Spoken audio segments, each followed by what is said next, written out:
In today's video, I'm going to be showing you how to take your 808s from this to this.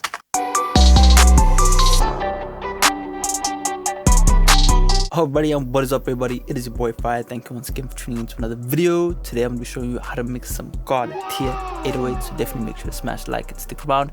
Let's hop straight into it, man. So the technique I'm going to be showing you today is an industry old secret used in big studios to get drums to sound more punchy, more angular and more beautiful. Okay, if you have problems with the 808 sucking up the limiter, you know, your beats sound really nasty, then this is definitely going to work. Okay, we're going to be using 3 types of plugins. You can use whatever you have. Okay, don't stress on it too much. We're going to be making use of a distortion plugin, we're going to be making use of a standard parametric EQ, and we're going to be making use of some sort of analog style plugin equalizer with saturation. Okay, you can find whatever you have. I'll leave some links in the description as well for you to try different things out. This is the Farai's Beat Enhancer. You can check this out, link in the description. This is a plugin that we've made, and you know, together we get a really cool sound. Okay, you can't really get away with using just one. I find that you get that kind of you don't really get the fidelity that you want. Okay, so let's get straight into it. So when it comes to the distortion, okay, we want to be making sure that we are distorting our 808. Okay, but we're going to be blending in a little bit of mix. Okay, now why are we distorting it if we're planning on EQing our stuff? Well, this is pretty much doing some EQ for us, right? It's adding in frequencies, so we're doing boosting without having to boost. Okay, does that make sense? If I was to turn this off, you can hear how weak the 808 becomes. Okay, there's a little bit of distortion from the beat enhancer. If we just turn everything off, right, you can hear there's no harmonics going on from distortion. When we turn that on,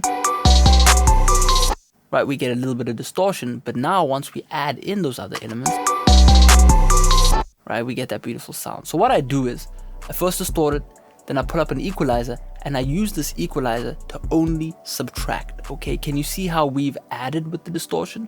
Now it's time to subtract. So as you can see, I just got rid of some of that sub bass. It was sounding a bit too boomy, so I got rid of that, and then I got rid of some of this kind of 600. You don't really want too much of this in your tracks. I'll just boost this so you can hear what this sounds like. A bit too much and it becomes distracting.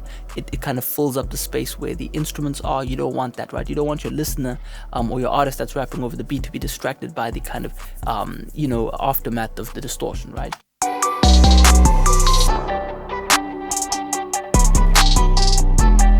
But it sounds a bit honky, doesn't sound so good. So we're reducing some of that.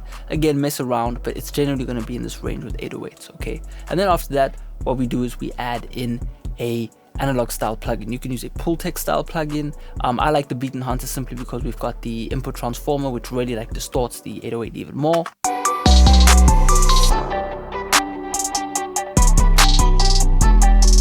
And it just has a crazy sound, right? And what I'm doing is, again, I'm just boosting the bass, boosting the warmth, boosting the space, pretty much just kind of boosting everything besides the treble, and we're ending up with this really cool distortion sound. Mess around with the pull tech EQ, it's up to you, but this sounds really good. And that's pretty much how we are getting our 808 sound. It's simple and sweet.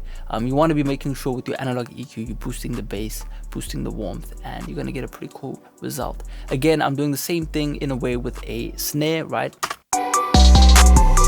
If I was to turn off the snare, right, the snare kind of sounds dirty, it kind of sounds low pass in a way. We want to pop it out, so we're going to be adding with the Beat Enhancer, right? And as you can see, I'm even adding bass just to give it some warmth, just to give it some clarity, right? And you know, we're using a little bit of distortion. We don't want to go too crazy on the snare distortion, but again, all we're doing is reducing, right? So you can see I add with distortion and then I remove with EQ, and that is the secret technique. So hopefully you enjoyed this video. Simple and sweet, man. Add with saturation, remove with EQ. This is a method we've been using in studios for a very long time.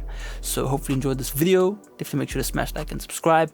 Definitely check the link for the Beat Enhancer. This is an amazing plugin. You can actually use it on your mix bus as well. You can see I'm actually using it.